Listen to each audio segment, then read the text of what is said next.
Right guys, we are here for a very special two-watch collection video with my dear friend Caroline Andrew, who I've waited for months, if not years, to have on the channel. She's a tailor, she's a wonderful woman, she also happens to be a collector of watches. She's even got a collab watch that she's going to discuss. If you wait till the very end, there's even a fun moment where she's going to make me a jacket, which no doubt will be controversial in the comments. So come and join us for a chat on watches, tailoring, life and design.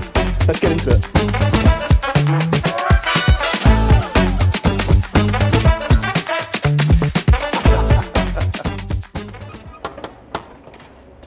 There she is. Hello, hey Caroline, hi, good Justin. to see you. How are you? Lovely nice to see you. Come on in. So I brought some friends with us today.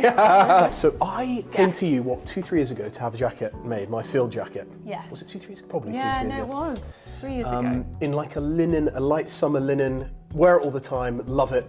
Britt was filming, I met Britt there, and it's been an amazing few years since, both in terms of the jacket and getting to know Britt. And so I'm coming back to you today to not only talk about your watches, which we're going to do, but also I'm getting a jacket made. It's a punchy one. And by the way, you're the professional, not me. I chose the fabric. But before we get into the jacket, let's have a chat about your watches, because I know you've got one or two really cool ones, and also some collaborative stuff that you've done over the years. So yeah, let's have a chat. Caroline, give us a quick brief. So you are a trained tailor. How did you get into all of this in the first place?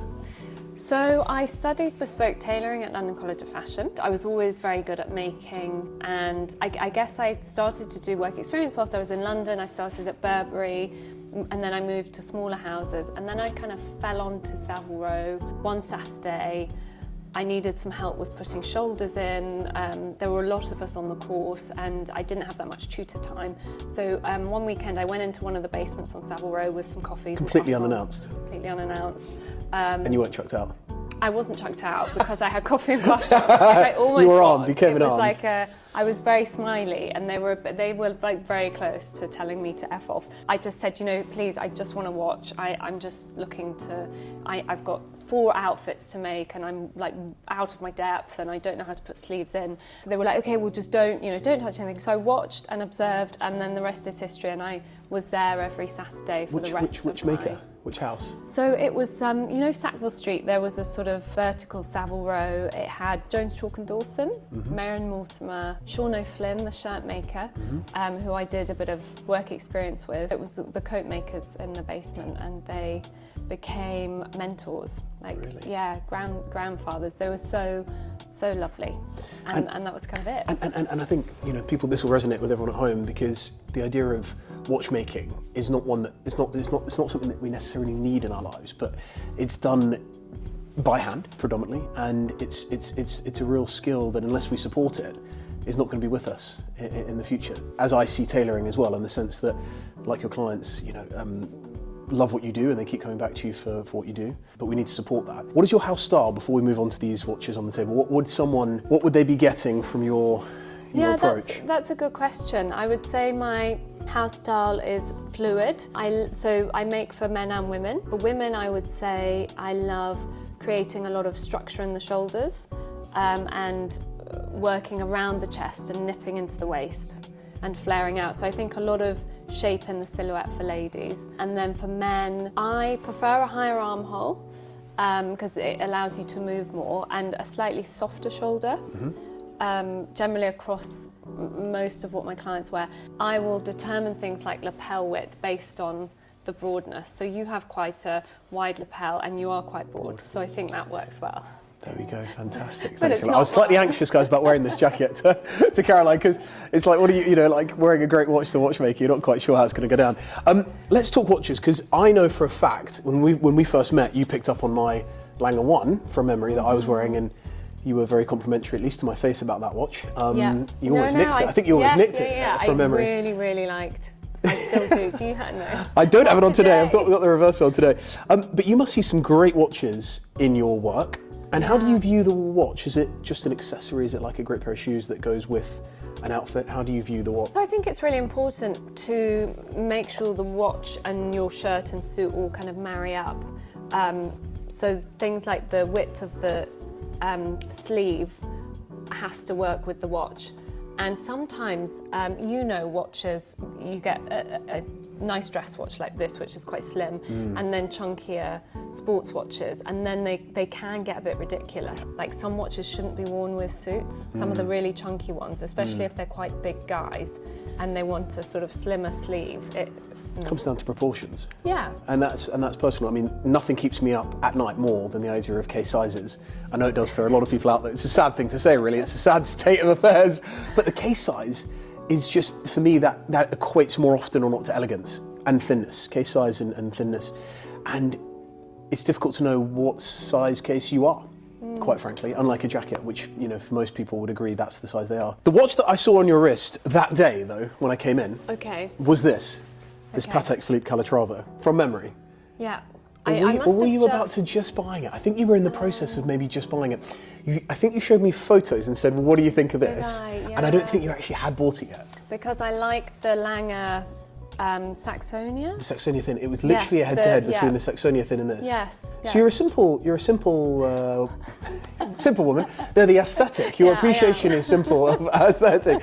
You don't want a complicated watch. No, well, exactly. I think through my customers and all of this sort of the world of tailoring and watches marry together, and there's a lot of, even magazines like Being in the Rake, there's the Revolution, and there's a lot of synergy between the two. So I've been exposed and sort of educated into watches.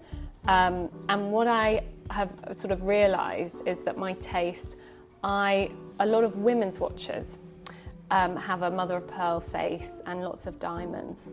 And that was never very me. I don't think it's very sensible to wear one of those in London either. I think this is similar to bespoke suits. A lot of my clients want to have a bespoke suit, and they say, if you know, you know. Like if someone can say you're wearing a well-tailored suit and they know and they appreciate it, but equally, if they don't want to seem too flashy or like they've spent £5,000 on a suit, it's just a blue suit to someone with an untrained eye. And I fell in love with this watch because that's what it is to me. It's, some people notice, and I wear my watch kind of quite far up my wrist, and other people don't. I never wanted to make a statement with my watch. I just wanted for it to feel comfortable and to be able to tell the time. It's not too much to ask, is it, from a great watch? But interestingly enough, so it is thin. It is a Calatrava with a hobnail bezel, Roman numerals. That in itself is quite an interesting decision, because batons would have probably been a bit more modern. Romans feel a little bit more sort of heritage inspired, more maybe like pocket watches of yesteryear. But from this profile, what I love is just how tight the hands are to the dial. It's so thin, so elegant. Yeah, and I really like the back. That was a big, sorry, it's got my... No.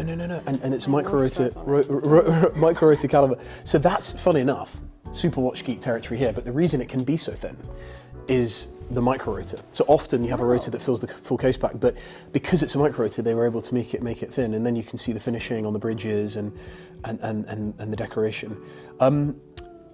When did you get? So it must have been, what, 3 years ago now. So you got it. So do you wear it every day? So I most days, and I probably shouldn't, but no, you absolutely it's like a suit. I'm like, don't wear your suit every day. You've got to rotate them. But I do wear that a lot. I remember going into the Patek Philippe shop with a friend, Melanie Grant, at the time, because she had, I don't know whether she was writing an article or something. I looked at the Calatravas, but the lugs are very big on the Calatravas now, and it's interesting that lugs have got bigger and bigger, but I just love the size of this. So this was a piece that I saw at a watch fair in Bonhams. I'd never bid on a auction piece. Yeah. So I didn't really know what to do. In London? Bonhams in London? Yeah. Oh, wicked. So they sort of talked me through it, and they were like, this is how you go about it. This is, you put your minimum and your maximum, and then we'll call you and you do it through the phone. And often, it's dangerous. Yeah. If you're properly connected to the auction itself, where you're actually watching it live, or you've got someone helping you on the phone live there, that's the most dangerous, because you're getting roped in to the moment. Whereas if you leave that bid and disappear, days before, weeks before, and just say, no, that's my max, and if I win it, I win it. But I love that you had the call. You were literally on the phone. Yeah. Who were you on the phone to? Do you remember? Was it Penny, or was it? Oh gosh. No. I know. I'm sorry. It was all. It was. I love it. Yeah. I just remember. You do get a real kick from it. You get a real buzz. Yeah. And the little details, I very mean, the exciting. cool thing is the case size is modest in relative terms, but the movement fills the whole case back, which is lovely. And that Calatrava buckle there is beautiful. So stunning. It's had one owner, a lady in Devon, for 15 years, I think, and that was it. An original strap as well. That's the strap that she had on it, or did you change that? So I changed it. I had it serviced this year. And you've gone burgundy. I think they were getting a bit annoyed with me because you get a strap, one strap included in the service charge. So the guy was like, look, we also have this one. Why don't you take the black and why don't you take this? And so they very kindly gave me that.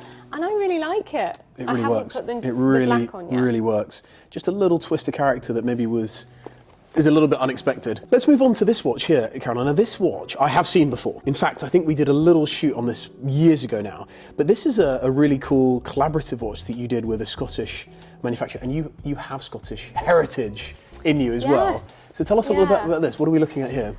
So this came about in the pandemic. This is a watch from Anordain, and I met Lewis, who runs Anordain. I can't remember where I met him, but we had a really, really amazing chat, and he wanted to have a field jacket made like you have, and we were talking about watches and the synergy between watches and suits, and or not really, but like between the craft. So he was explaining that they make it all handmade in Glasgow, and I was telling him how I make the suits in London. And so I sent him horsehair canvas. I sent him a few materials, and he wanted to have a play around. And actually, if you twist the face dial around, you'll see that they basically pressed the horsehair canvas between rollers, and so it's got this sort of three-dimensional aspect to the dial, because canvas in a suit makes it 3D. It sort of creates that shape. So we did that. Stunning. On the watch face, and the hands represent scissors. Incredible. The hands were very, very New hands, fiddly. it says on the case back. Yes. It says new hands. Now you say it, they do look like scissors. Yeah. They were very, very fiddly to put on because they're very, very thin, and they had to. Yeah, a lot of work went into. And it was a limited edition for a period of time, or did they make? It's a one-off. Oh, one-off. Oh, it was one-on-one. And even the strap, you'll notice there's some fabric, and then they've replicated the sort of stitching. Oh, that's so cool. I we didn't do. realise. Okay, so he made this one-of-one for you. The stitching's beautiful. This very thick raised hand stitching on the buckle, on the bracelet, on the strap. Sorry, absolutely amazing. So cool. Did you get up there to see them? Did you go up to the workshop? I haven't yet. No. But I need to. That I do. You really yeah. should. They've been doing amazing work, and The particularly only around their reason I dials. go to Glasgow. See? Just wait, we might have some viewers in Glasgow. Lovely place. I've got great memories. Listen, those are the two watches. Let's get into the jacket, Caroline. Come on, because I know that Yes. people are going to have a real chuckle at this one, because I've never done anything like this on the channel before, but I secretly have a passion for tailoring and for clothes and style and other things. You won't be able to tell that, but I do. Okay. Let's do the big reveal. It goes. Okay. So this is not the finished version, then, Caroline. Let's just be clear. Yes, it is. No, this is the fabric you chose that you forced me to make. So just wait. Tell us a little bit. Okay, let me get it on first. Come on. Let me get it on first, then we can talk about it. Okay, I can immediately tell you I love the slouchiness in the shoulders. Okay, wow. Come on. Can It's not the bear it. first time we've seen dusty pink on the channel. That is the truth. But I like it. It's very rich. It's very rich. It makes you look tanned. Thank you. So tell us about the fabric, because this is special. This is really special. Colour was your idea. Yeah. I was dubious, but we won't lose you. Let's Yes. put it that way. So I love corduroy, and so I love that aspect of it. And it's a beautiful fabric from Holland and Sherry. It's made up in Scotland, again, the Scottish borders in Hoyk. I love corduroy because it sort of changes colour. There we go. It's rugged. I 100%. find it such a satisfying material to wear. It has a nap, so it changes colour in the light. We had to order a bit more because everything has to be cut the same way. Sorry, are you 'cause suggesting you did some more material for my 44 chest? your- 46 chest? The XXL. I love the great. comfort, because it feels like a bit of a hug. Like, that's what I like about corduroy. In fact, if that's not a statement piece, I don't know what is.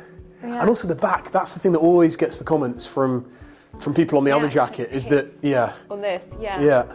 What is the reason for that? Just give us a brief on what that is and why. This. Yeah. So it just gives you a bit more room. If you're driving, it opens it up, so you don't end up stretching.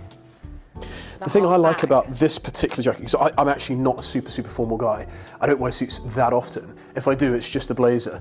But I've worn this one that you made for me before so much because with a t-shirt underneath, it's effortless. Yeah. For me, it's just it just elevates you just a little bit to make it acceptable. The beauty of this is it's almost like a watch strap.